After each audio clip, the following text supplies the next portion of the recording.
Bahwa setiap janji-Mu tidak ada satupun yang tidak Engkau genapi Tuhan. Hidup kami selalu ada di dalam tangan-Mu. Engkau selalu ada bersama dengan kami. Tidak pernah Engkau melupakan. Tidak pernah Engkau membiarkan kami Tuhan. Engkau selalu ada bagi kami. Bukakanlah mata rohani kami.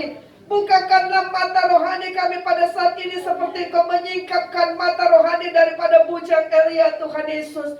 Bukakan telinga kami dan hati kami pada saat ini untuk menerima Tuhan firman-Mu yang berkuasa, yang mengangkat segala kesesakan kami, firman-Mu yang melepaskan, firman-Mu yang memberikan semangat yang baru, firman-Mu yang menyembuhkan, firman-Mu yang memulihkan. Tuhan Yesus, kerjakan di dalam umat-Mu pada pagi hari ini Tuhan. Darah Yesus tutup bungkus kami semua. Di dalam nama Yesus kami beri hormat kepada Tuhan yang berfirman kepada kami hari ini. Haleluya. Amin. Tema kita pada bulan ini adalah setia, saudara. Minggu yang lalu kita belajar, saudara, bagaimana saudara Tuhan Yesus menunjukkan Dia setia. Dia taat sampai Dia harus mati di kayu salib. Walaupun Dia mengalami hal yang sangat berat untuk melangkah ke kayu salib, tetapi Dia menyelesaikan tugasnya sehingga kita ada sampai pada hari ini. Walaupun kita masih hidup, tapi kita bisa mengalami mujizat Tuhan. Kita bisa mengalami pertolongan Tuhan. Kita mengalami kemenangan-kemenangan karena Tuhan kita yang setia sampai ke kayu salib. Amin, saudaraku. Dan saudara tahu ketika Dia datang melihat ketiga muridnya yang datang ke Getsemani, siapa saudara? Yakobus, Yohanes, dan Petrus, saudara. Tetapi ternyata orang-orang yang dekat sama Dia tidak setia. Tetapi pada hari ini, saudara, minggu lalu kita belajar, jangan sampai Tuhan Yesus datang kedua kali, kedapatan kita tidak setia. Amin. Atau kedapatan kita sedang tidur, kita sedang bermalas-malas, kita sedang tidak berbuat apa-apa, kita meratapi nasib. Sementara saudara waktu berjalan terus dan kita tidak buat apa-apa. Kita tidak merebut jiwa-jiwa bagi kerajaan Tuhan. Kita meratapi nasib ini. Begini nasib. Nah, saudara tidak buat apa-apa, kan? Tapi pada hari ini kita akan belajar topik yang kedua, yaitu hamba yang setia. Amin, saudara. Mari kita akan bangkit berdiri. Kita baca Matius 24 ayat 45 sampai dengan ayat yang ke-51. Mari kita bangkit berdiri dengan bersemangat, saudara. Kita baca firman Tuhan ini. Matius pasal yang ke-24. Ya, boleh kita baca sama-sama. Amin. Amin. Ya. Satu orang. Amin. Puji Tuhan. Amin.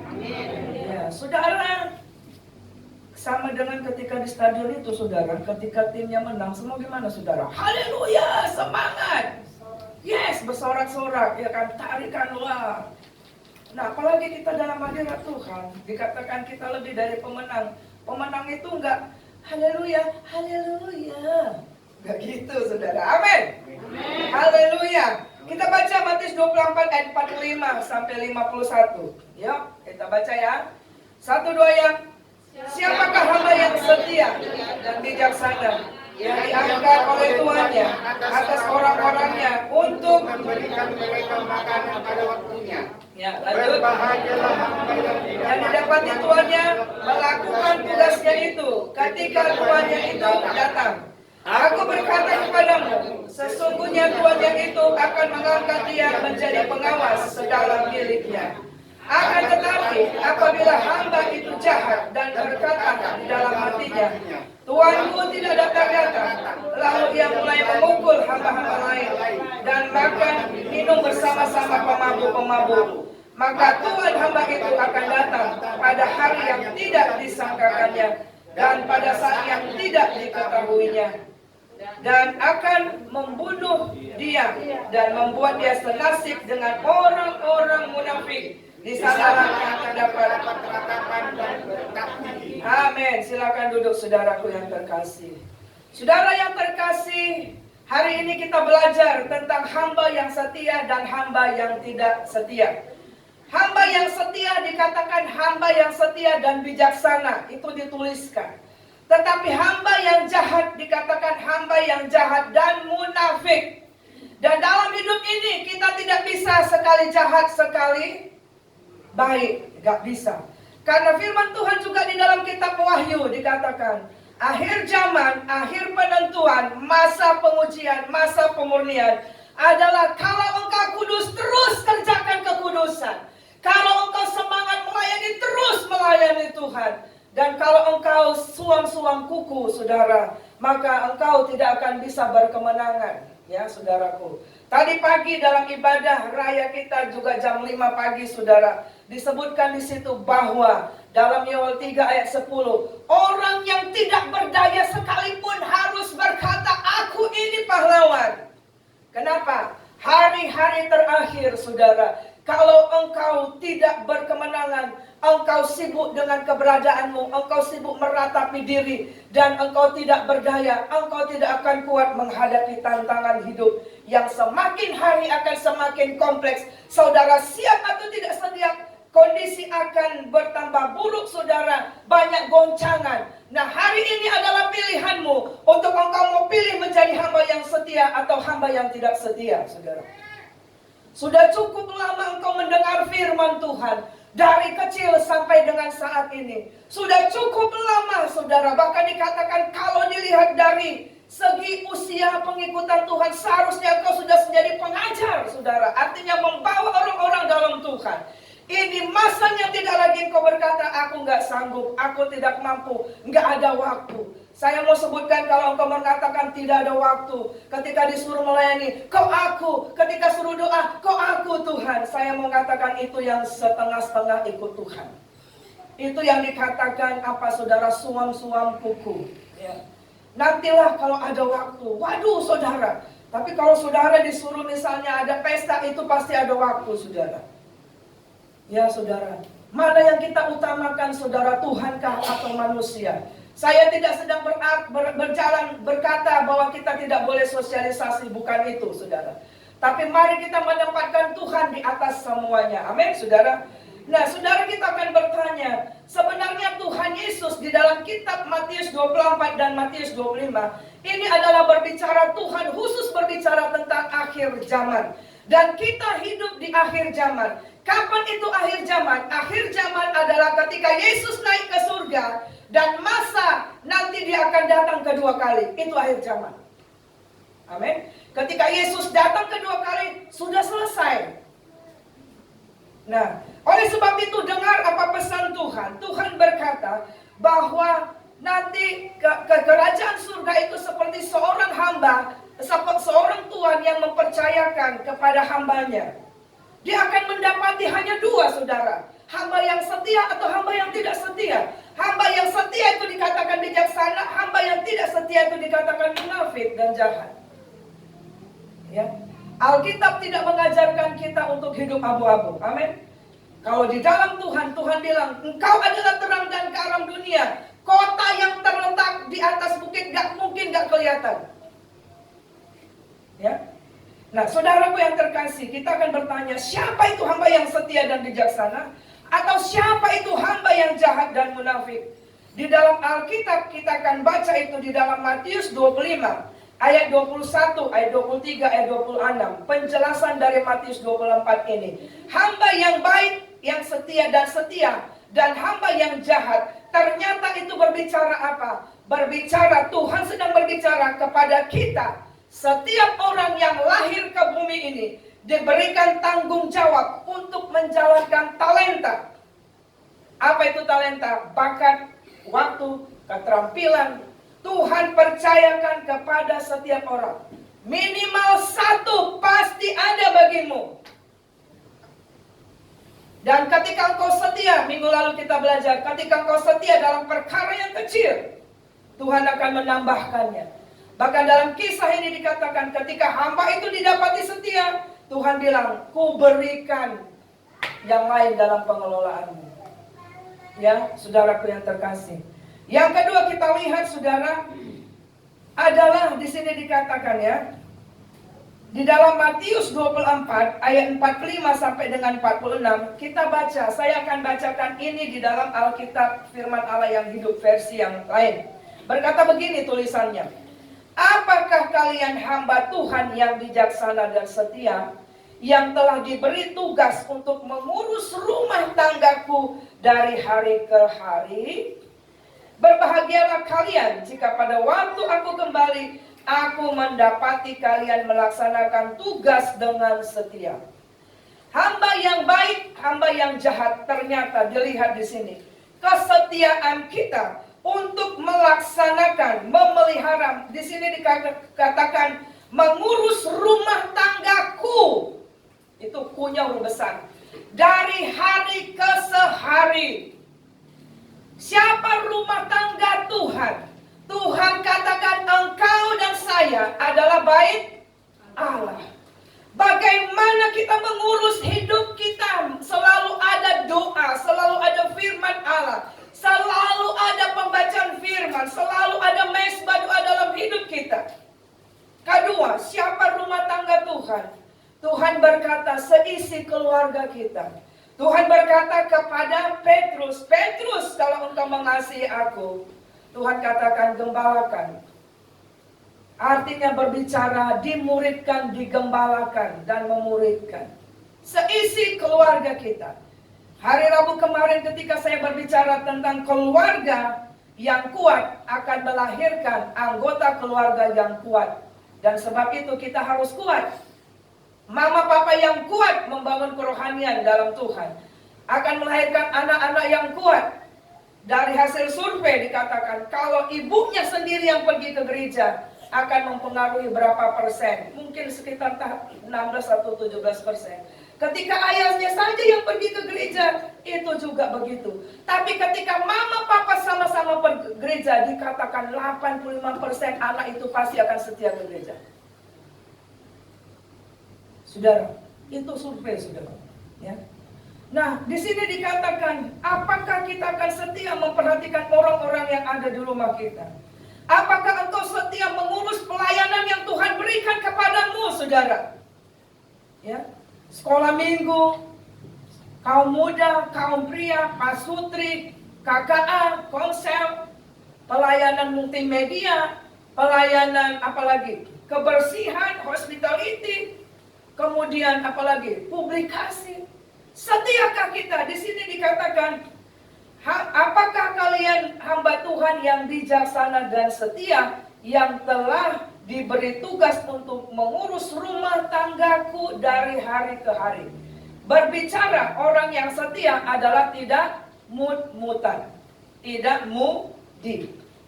Hari ini semangat, besok kagak semangat. Tadi pagi temanya adalah aku ini pahlawan.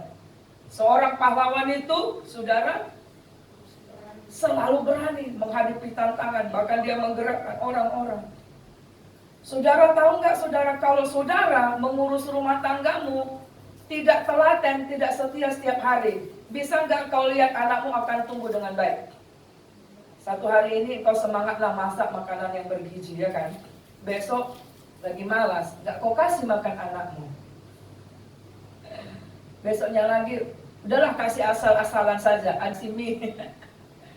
Kira-kira anakmu, cucumu tumbuh dengan baik nggak? Nggak mungkin, saudara. Nggak mungkin dia tumbuh baik, dia pintar, segalanya nggak mungkin, saudara.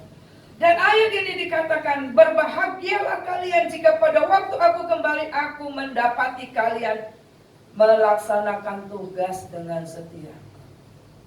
Jangan sampai seperti minggu yang lalu, sampai 3 kali Tuhan datang tuh kepada murid-muridnya. Selalu lagi tidur, lagi modom, lagi tidak bersemangat, lagi tinggal di rumah, kagak buat apa-apa, saudara. Yang kedua kita lihat, siapakah itu hamba yang baik dan setia dan yang jahat dan malas? Hamba yang baik dikatakan setia dan dikatakan bijaksana. Hamba yang jahat dikatakan malas dan munafik. Hanya itu dikatakan di dalam Matius ini. Nah, selama ini, saudara, selama hidup kita ini, setiap hal dalam hidup ini pasti akan dipertanggungjawabkan kepada Tuhan.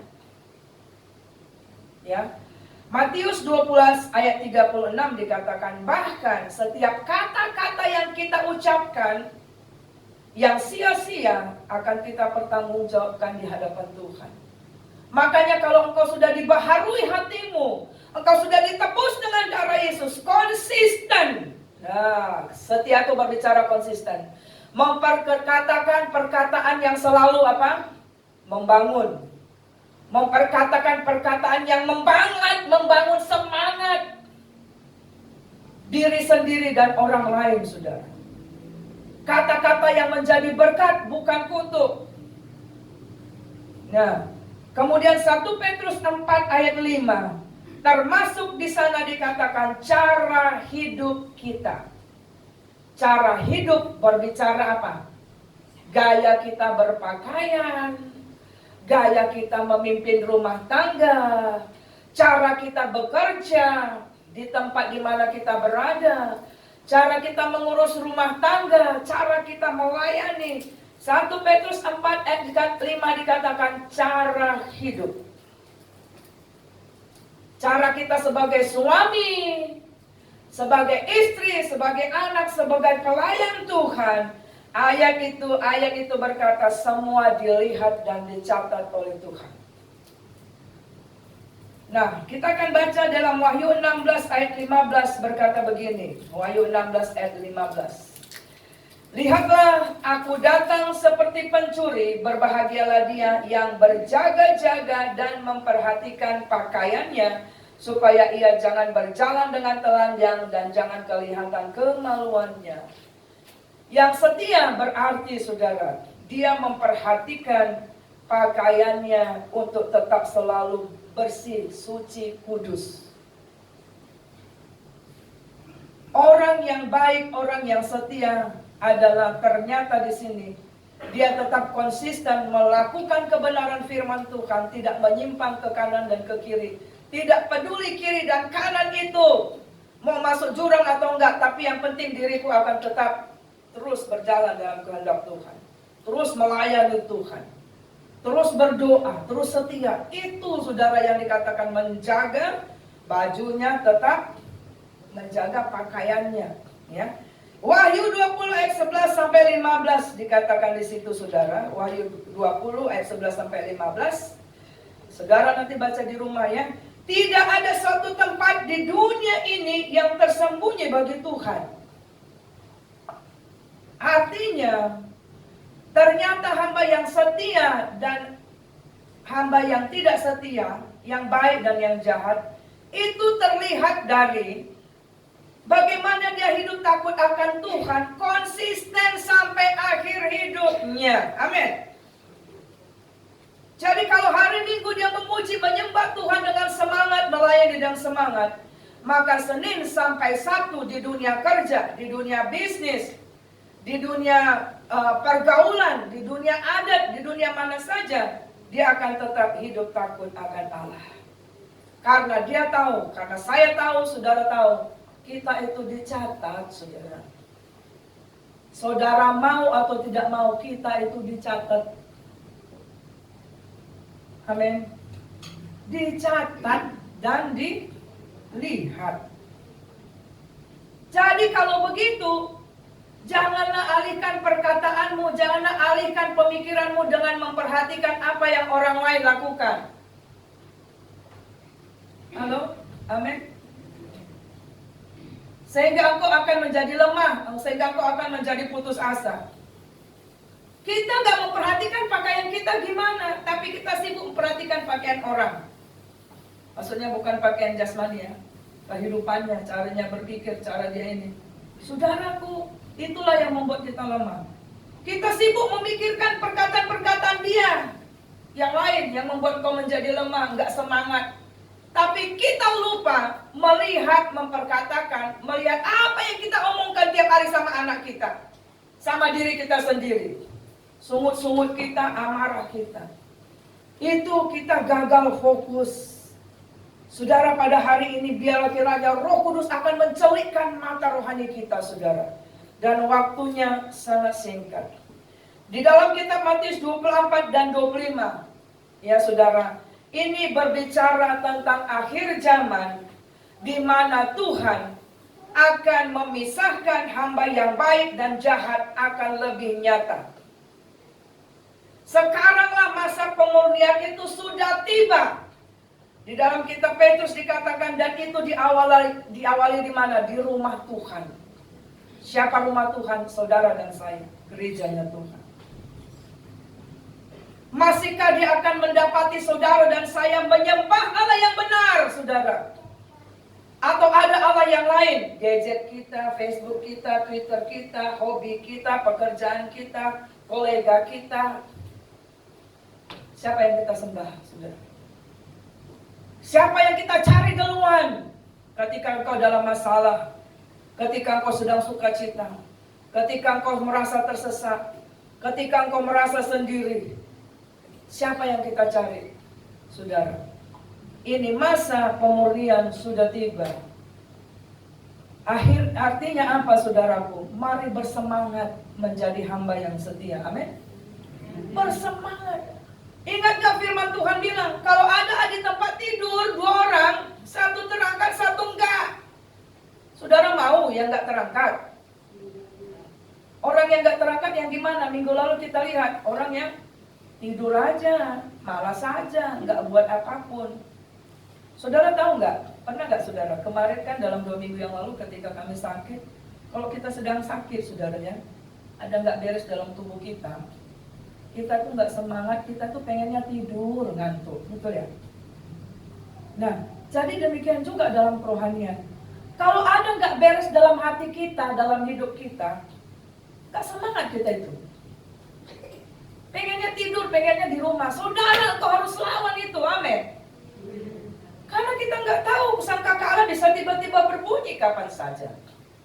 Ada dikatakan ketika ada perempuan sedang menghilang. Menghilang itu kalau zaman dulu itu apa? Ini memutar ya, anggur atau apa. Itu berbicara orang sedang bekerja. Nah, saudara ya, sedang bekerja. Satu terangkat, satu kagak. Kenapa? Satu walaupun dia ada di dunia kerja, dia tetap terhubung kepada Tuhan. Tadi pagi dalam ibadah online dikatakan, saya sebutkan, Tuhan bilang, biarlah kiranya mata bajakmu, mata bajak itu biasanya untuk menyawah, ya kan? Mengulang, dikatakan tempal menjadi pedang. Wah, artinya di tempat pekerjaan, dimanapun kita berada, kita harus tetap terkoneksi kepada Tuhan. Memperhatikan cara kita berpikir, cara kita ngomong, cara kita mengambil keputusan, cara kita berpakaian, cara kita bersosialisasi, Cara kita merespon ketika atasan marah sama kita. Ketika kita menghadapi anak-anak kita yang berontak. Ketika kita mengalami situasi yang gak enak, saudara.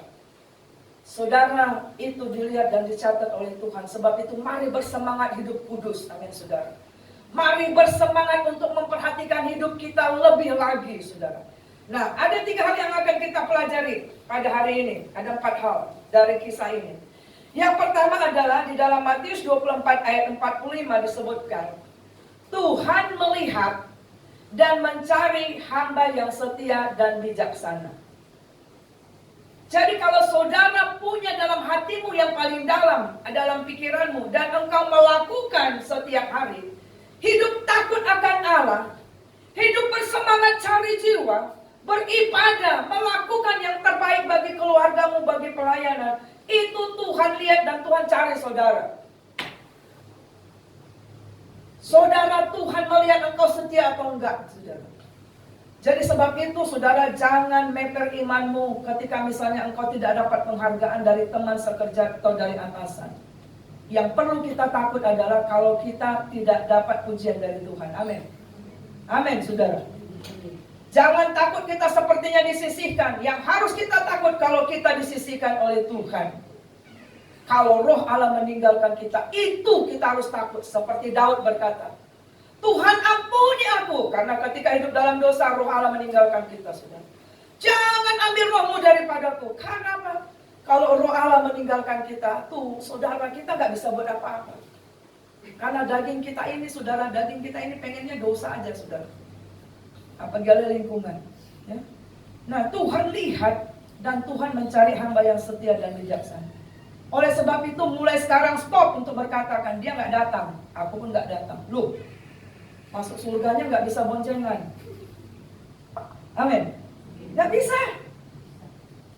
Ya. Makanya kita juga setia dengan pelayanan anak dan remaja, saudara. Serius kita. Anak-anak juga bisa dipanggil mati, ya kan, saudara? Iya, saudara. Nah, sebab itu, saudara, mari punya komitmen menjadi hamba yang setia dan bijaksana. Kedua, kita lihat di sini.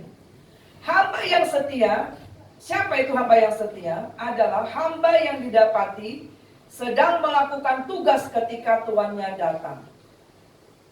Yang disebut setia adalah, minggu lalu, walaupun berat untuk dilakukan, tapi tetap dilakukan.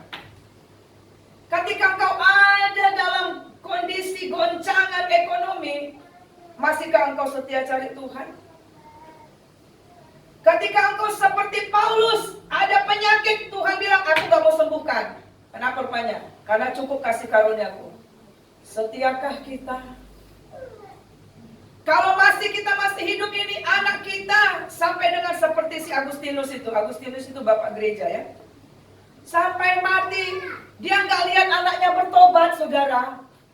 Tapi setelah mamanya meninggal, baru anaknya ini jadi pendeta, saudara. Jadi pendiri gereja, saudara. Bapak gereja. Setiakah kita? Setiakah saya? Saudara. Amin, saudara. Ketika Yesus di kayu salib, dia ditinggal sendiri. Setiakah dia? Terus dia kasih contoh kesetiaan kepada kita. Jadi ketika Tuhan datang, itu makanya dikatakan, kalau aku datang kedua kali, apakah aku mendapati iman? Kita lihat dalam kitab Ibrani, dengan mata tertuju kepada Yesus. Kenapa? Karena Yesus membawa iman kita kepada kesempurnaan. Wahyu 14 ayat 12 juga dikatakan, tidak penting banyak gejolak terjadi, yang penting iman kepada Yesus. Ketekunan orang kudus berarti berbicara kesetiaan. Kesetiaan berbicara ketekunan. Berbicara di sana tetap ada semangat untuk melakukan firman Tuhan, kehendak Tuhan. Nah, saudaraku yang terkasih, itu berbicara apa selanjutnya? Kita akan bisa didapati Tuhan sedang bekerja, bukan sedang tidur. Seperti di Taman Getsemani Tuhan mendapati 3 muridnya. Adalah itu berbicara kita harus bisa tetap menjaga semangat. Amin. Katakan kiri kanan, jaga semangatmu dalam Tuhan. Semangat lah bilangnya pun nggak semangat. Gimana? Ayo bilang, jaga semangat melayani. Jaga semangat doa. Jaga semangat ibadah. Amin, saudara. Ya. Ya. Memperhatikan apa yang dilakukan tidak sembarang. Kenapa? Karena kita akan berjaga-jaga. Itulah orang berjaga-jaga. Ya. Menghargai waktu. Menjaga urapan Tuhan atasnya. Itulah yang membuat kita akan bisa finishing well. Ketika Tuhan Yesus datang, sedang dilihatnya kita sedang bekerja. Seharusnya ketika Tuhan Yesus datang, dilihatnya saudara sedang menginjil.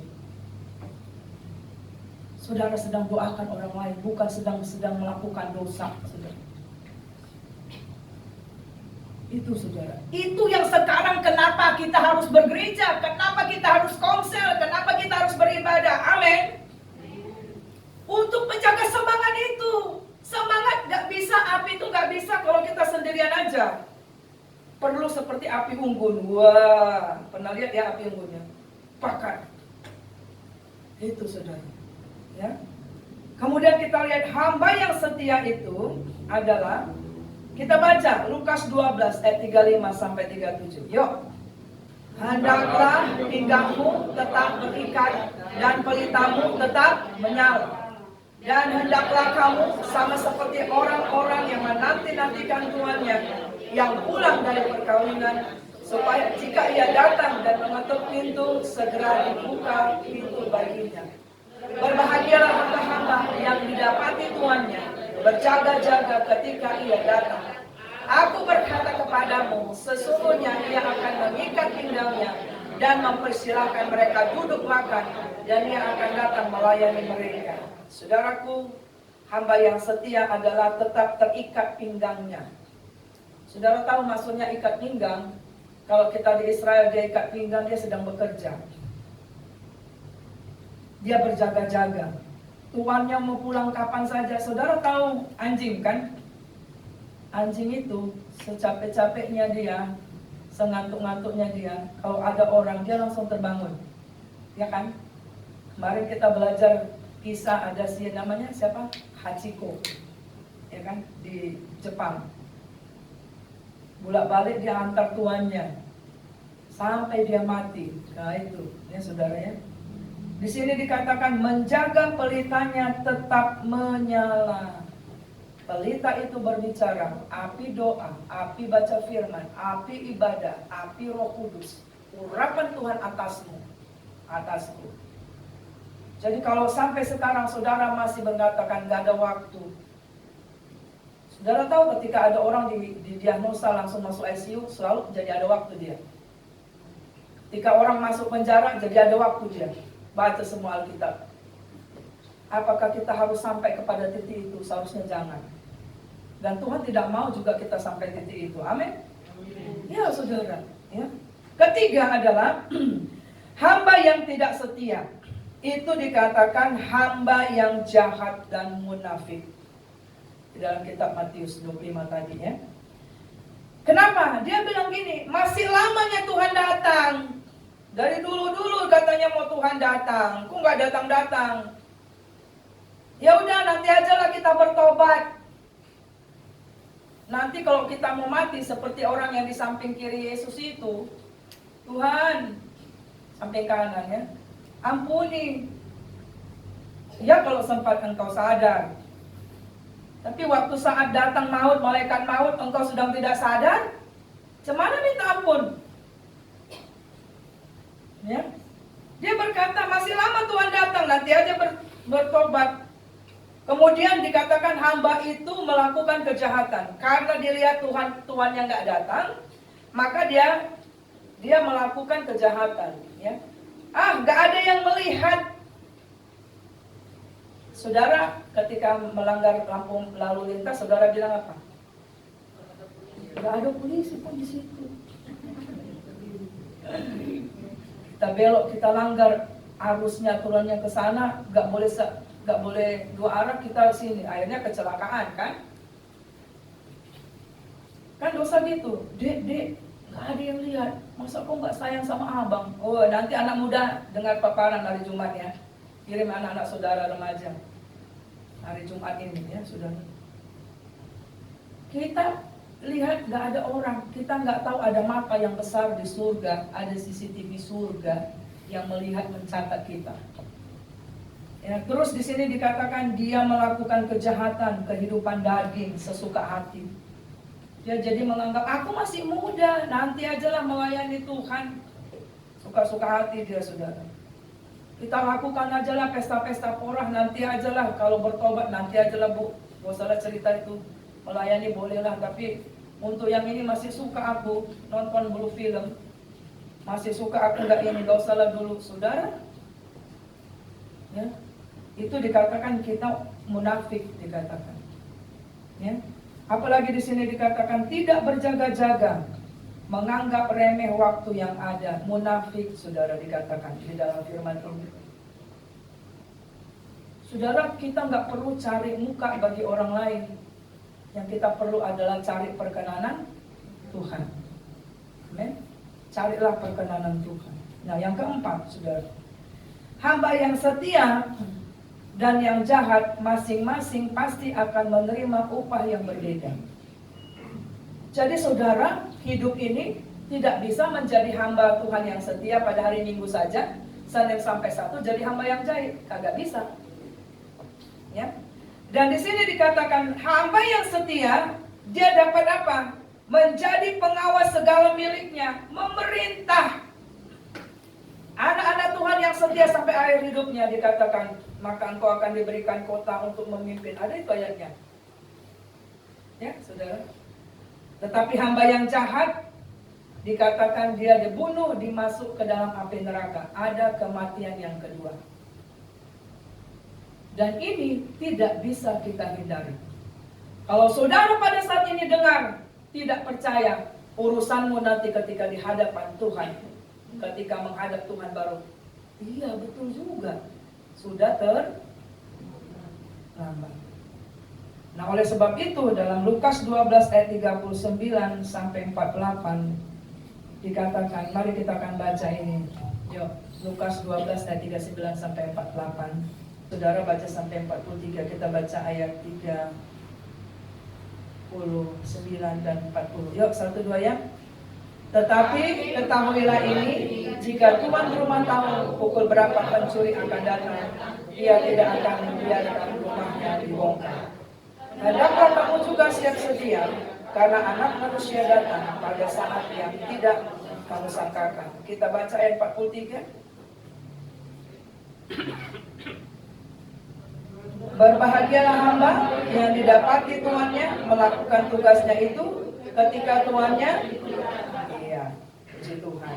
Nah, saudaraku yang terkasih dalam nama Yesus, tetaplah setia menjadi hamba yang setia.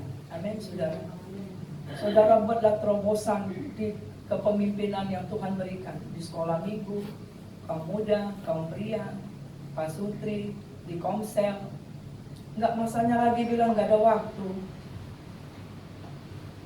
Nggak masanya lagi engkau mengatakan aku nggak mampu.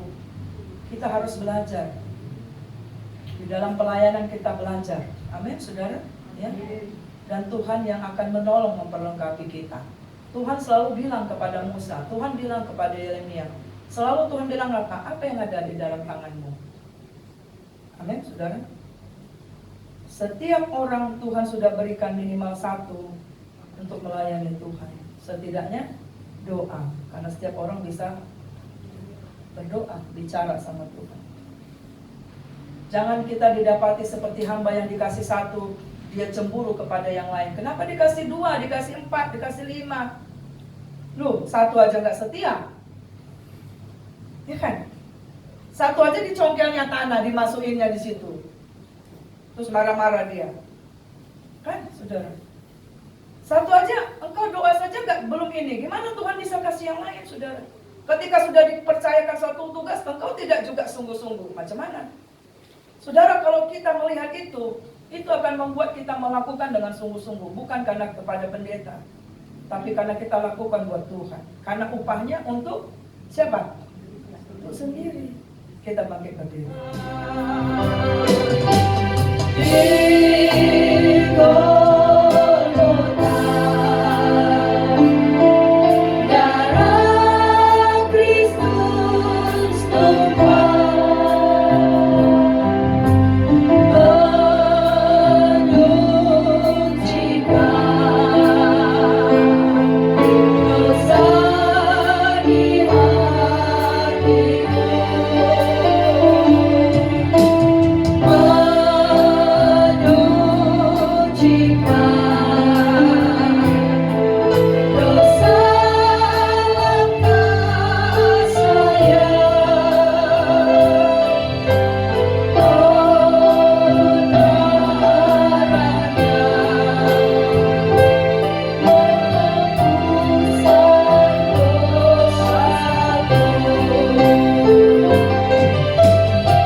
Darah Yesus sucikan lubuk hati kami, sucikan pikiran kami, sucikan tangan dan langkah kaki kami, untuk kami berjalan melakukan kehendak Tuhan. Darah Yesus memampukan kami menjadi hamba yang setia. Korban Yesus, kesetiaan Yesus di kayu salib sampai akhir membuat kami, memampukan kami untuk kami menjadi hamba yang setia. Turunlah kasih-Mu dan pengurapan-Mu kepada semua kami yang ada di sini. Celikan mata rohani kami, jamah bakar hati kami Tuhan, supaya kami jadi hamba-hamba yang setia. Manakala yang sangkakala Allah berbunyi, manakala Allah datang secara pribadi kepada kami, Tuhan mendapati kami sedang bekerja. Terima kasih untuk firman-Mu Tuhan. Dalam nama Yesus kami berdoa. Amin. Silakan duduk saudara.